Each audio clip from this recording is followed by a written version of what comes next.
Mudamos de assunto, vamos falar de eleições. A primeira pesquisa do Instituto Datafolha em 2026, divulgada no sábado, traz dados importantes sobre o cenário político envolvendo o presidente Lula e o senador Flávio Bolsonaro. A gente tem matéria, inclusive, está aí para vocês. Datafolha, Lula e Flávio Bolsonaro estão tecnicamente empatados no segundo turno. A matéria mostra para vocês aí que a primeira pesquisa de 2026, que foi divulgada sábado, como eu disse, indica um cenário equilibrado em um eventual segundo turno da eleição presidencial. O levantamento mostra Lula com 46% das intenções de voto, enquanto o senador Flávio aparece com 43%. Essa diferença aí de 3 pontos percentuais configura aquele empate técnico dentro daquela margem de erro, famosa margem de erro, e sinaliza um avanço do senador em relação aos levantamentos anteriores. No levantamento anterior, divulgado em dezembro, o presidente Lula aparecia com 51% das intenções de voto contra 36% de Flávio. Já em julho do ano passado, a pesquisa mostrou Lula com 48% e o filho do ex-presidente, Jair Bolsonaro, com 37%. O Datafolha ouviu 2.004 eleitores em 137 municípios entre terça-feira, 3 de março, e quinta-feira, 5 de março. Bom, para a gente discutir esse assunto, fazer uma análise sobre essa primeira pesquisa Datafolha do ano, eu converso agora com o cientista político Alberto Carlos Almeida. A gente vai fazer uma análise sobre o próximo cenário, o que a gente pode esperar disso daqui para frente. Carlos Alberto, muito boa tarde. Obrigada pela gentileza de conversar conosco aqui no Metrópolis. Boa tarde, eu que agradeço o convite. Olha, temos aí um cenário muito parecido com as últimas pesquisas, que mostra uma aproximação maior do senador Flávio Bolsonaro, mas mostra também que vai ser uma eleição extremamente polarizada. Agora, na sua análise, o que a gente pode esperar daqui a pouco? Esses vestígios dos escândalos que estão acontecendo agora.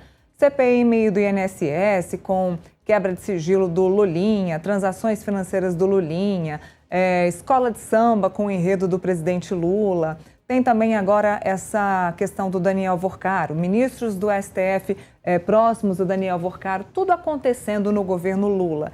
Isso pode prejudicar a campanha do presidente Lula de alguma forma? Ou isso não respinga numa campanha que ainda sequer começou?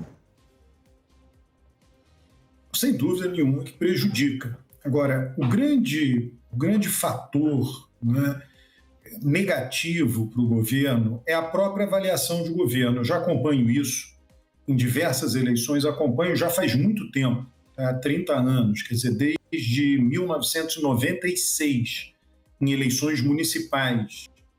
E a gente sabe que existe uma proporção de ótimo e bom. Por que eu acompanho o ótimo e bom? Hoje está sendo muito usado o aprova e desaprova. Mas o aprova e desaprova passou a ser usado mais recentemente. A vantagem de acompanhar o ótimo e bom é que a base de dados é muito extensa, é muito grande.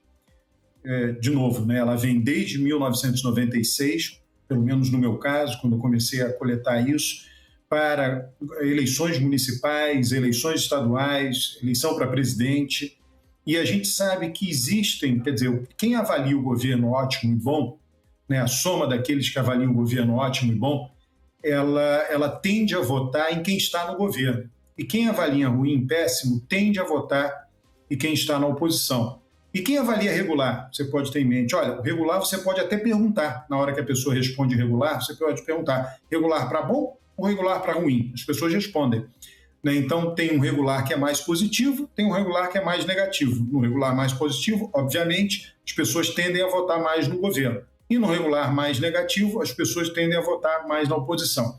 O que nós estamos vendo, resultado dessa pesquisa da Datafolha, é que eleitores que avaliam negativamente o governo Lula, regular para ruim, ruim e péssimo, estão passando a ter conhecimento, por meio do noticiário, das redes sociais, enfim, que o candidato de oposição é Flávio Bolsonaro, que é o candidato contra o governo Lula.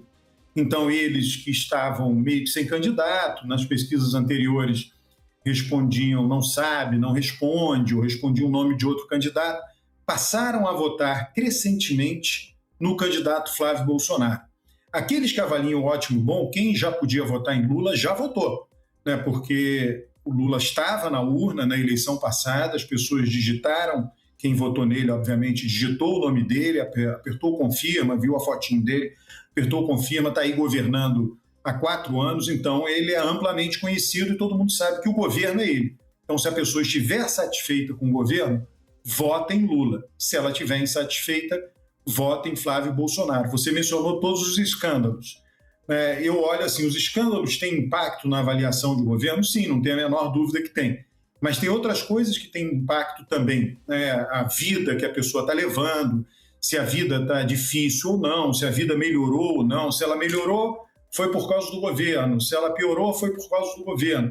Então, o impacto real que o governo tem na vida das pessoas. A corrupção é algo mais distante. A corrupção ela é um argumento a mais, né? É um argumento que atinge quem está no governo.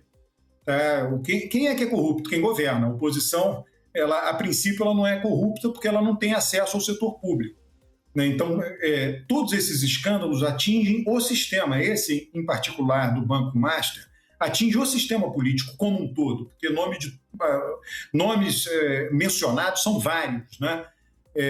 E ele circulava, né, dentre ministros supremos, senadores, deputados, se reuniu com Lula no Palácio Planalto. Então, é o sistema, né? Ele faz parte do sistema político, ele estava envolvido com o sistema político. Mas a questão é, se a vida da pessoa não melhora, ela diz, olha, isso é responsabilidade do governo, e ainda por cima tem todos esses escândalos. Veja, o governo, na verdade, o raciocínio é muito direto do eleitor, muito simples e direto. A minha vida não melhorou, o responsável é o governo e ainda por cima eles estão lá roubando. É basicamente esse o raciocínio do eleitor médio.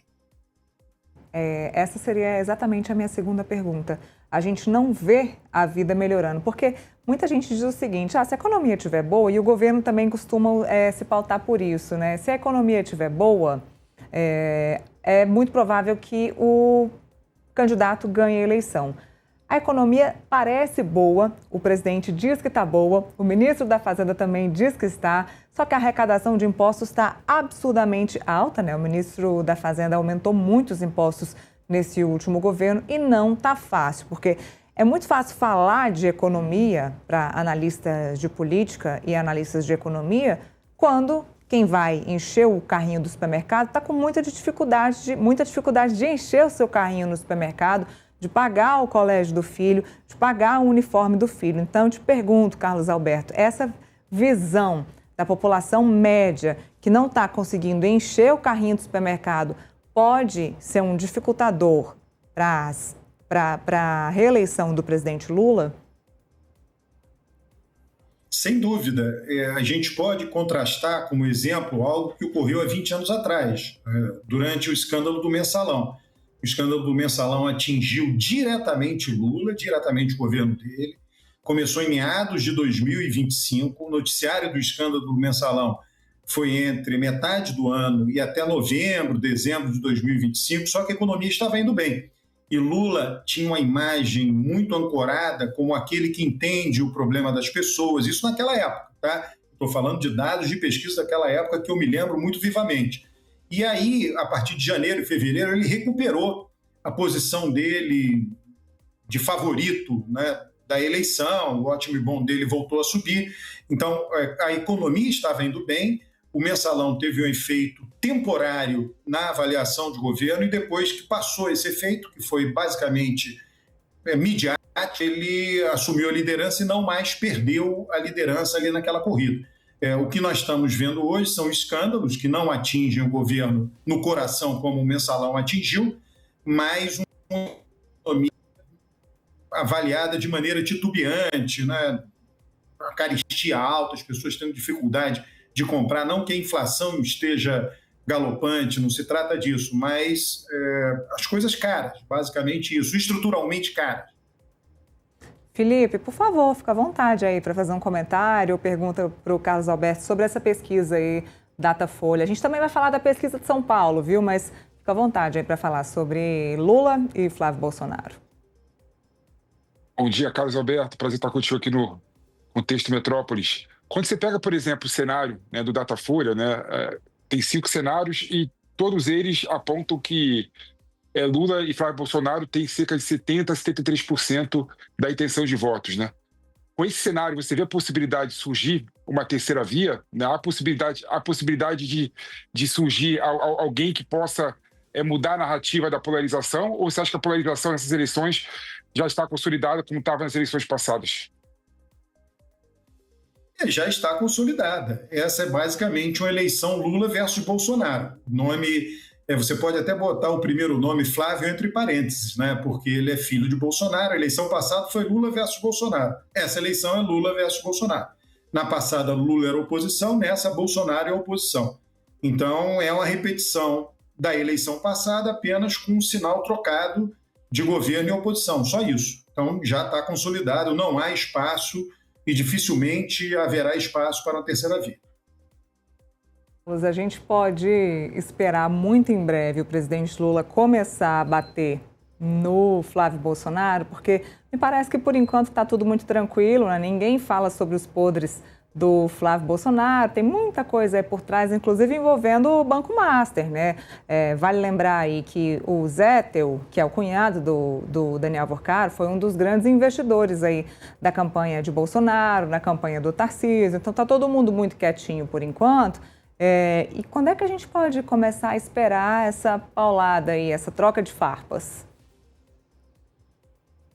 A qualquer momento pode começar a ocorrer, né? Não apenas isso, começar a aparecer nas redes sociais, enfim, toda a mídia que apoia o PT, mídia de rede social de esquerda, começar a levantar isso e começar a divulgar e tentar viralizar isso aí, como também algum tipo de levantamento e de comparação entre o governo do pai, o governo Bolsonaro, e o governo de Lula. Então, isso daí vai ser... A campanha vai gravitar em torno disso. Bom, a gente colocou aí uma imagem sobre a rejeição. Já falamos aqui no contexto sobre rejeição, os dois candidatos com maior intenção de votos, que é tanto Lula quanto Flávio Bolsonaro, também tem a maior rejeição. Isso pode complicar alguma coisa, Alberto Carlos? Isso diz alguma coisa para o eleitorado? Porque a gente só tem os dois como candidatos. Não há uma terceira via. Isso quer dizer alguma coisa para quem está nos assistindo? Olha, a rejeição é o voto com sinal trocado, é o voto com sinal negativo. Se alguém que vota em Lula rejeita Flávio, alguém que vota em Flávio rejeita Lula. Então são dois números sempre muito parecidos, né? E sempre isso, quem tem mais voto tem menos rejeição e quem tem menos voto tem mais rejeição. Nesse caso, o Flávio Bolsonaro tem menos voto, menos rejeição, porque ele é menos conhecido que o Lula, né? Na minha visão, haverá uma tendência de aumentar tanto o voto quanto a rejeição de Flávio Bolsonaro quando ele se tornar mais conhecido, né? E pode ser algo que aconteça rapidamente. Falando sobre São Paulo, que eu sei que o Alberto Carlos está com um tempo super curtinho, saiu também a pesquisa no domingo, Datafolha, viu, Felipe? Sobre a pesquisa, sobre a corrida eleitoral em São Paulo. Claro, Tarcísio continua aí em primeiro lugar, mas nós temos também Fernando Haddad nessa corrida eleitoral e a pesquisa também colocou o Geraldo Alckmin nessa corrida. Eu falo de Geraldo Alckmin porque foi um nome muito forte, é um nome de peso, foi um nome de peso por muitos anos em São Paulo e agora virou o picolé de chuchu aí para os paulistas e paulistanos. Alberto Carlos, o paulista, ele está dando troco aí para o Geraldo Alckmin, ou seja, a gente pode entender que o paulista e o paulistano não vai aceitar a traição do Geraldo Alckmin de ter virado a casaca? Eu acho que não chega... Olha, eu vou te dizer uma coisa, tá? Sim. Ele sempre foi picolé de chuchu. É que no passado... O eleitor de São Paulo votava, alguém pode até argumentar que continua fazendo isso, no caso do Tarcísio, mas aceitava ser governado por um picolé de chuchu, e agora não quer mais isso, enfim. Mas e não importa, quer dizer, o que é? É algo que passou, né? O PSDB passou, Geraldo Alckmin representa o que foi o PSDB em São Paulo, quer dizer, o PSDB deixou de existir em São Paulo, não tem Serra, não tem Geraldo Alckmin, não tem André Matarazzo, a bancada do PSDB desapareceu, então passou, foi uma época, né? E agora quem disputa o PT não passou, o PT continua aí. e quem disputa, digamos assim, quem assumiu, né, houve um transplante de votos. Os votos que eram do PB foram transplantados para Bolsonaro e aqueles que Bolsonaro apoiou. E Tarcísio foi um desses. E Tarcísio caminha muito facilmente para a reeleição. Quer dizer, São Paulo é um estado conservador. São Paulo e Paraná votam de maneira muito parecida. Já que você está aí em São Paulo, respira São Paulo, vive em São Paulo, vou deixar a última pergunta paulista para você.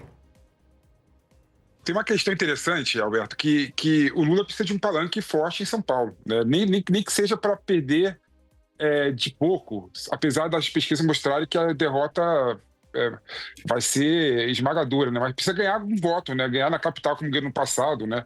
Para poder, ganhando em Nordeste e ganhando em outros estados, conseguir ganhar as eleições presidenciais.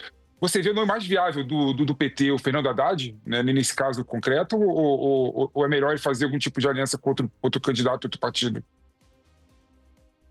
Olha, pensando em palanque, tudo indica que o nome será realmente o de Haddad, mas ele vai disputar para ser derrotado, né? Eu acredito, assim, o PT nunca se debruçou de uma maneira sistemática, né? Quer dizer, muitas vezes o status é mais importante do que o resultado final. Então, Haddad é um político de elite, então o status de disputar uma eleição para governador é muito mais importante, né, do que o resultado de disputar para deputado federal e eleger mais 3 deputados federais, por exemplo, como puxador de voto.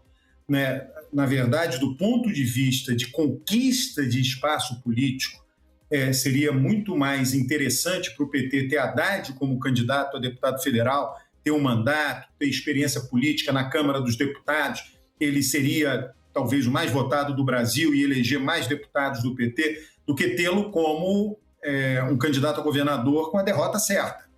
Tá? O palanque é relativo, né? Na eleição passada, no segundo turno, o percentual de votos de Lula foi numericamente, né, idêntico ali, muito parecido com o percentual de votos de Haddad para governo de São Paulo. Né? Hoje o PT praticamente não tem prefeituras em São Paulo, 1 ou 2 prefeituras, quer dizer, essa coisa de palanque é relativo. O eleitor simplesmente vai votar no candidato a presidente do PT, no estado de São Paulo, quem gosta, em Lula, e vai dizer, quem é o candidato a governador, vou com ele também, e acabou. Né? Eu creio que o PT perde a oportunidade de fortalecer a sua bancada de deputados federais. Muito bem, Alberto Carlos, obrigada mesmo pela análise, pelas suas informações, sempre brilhante. Obrigada mesmo, mais uma vez, por dividir aí as informações conosco e com a nossa audiência. Eu que agradeço o convite. Boa tarde. Boa tarde. Olha, vou para cá, que a gente vai ver uma matéria aqui específica. Deixa eu abrir aqui o nosso portal Metrópolis. Abre para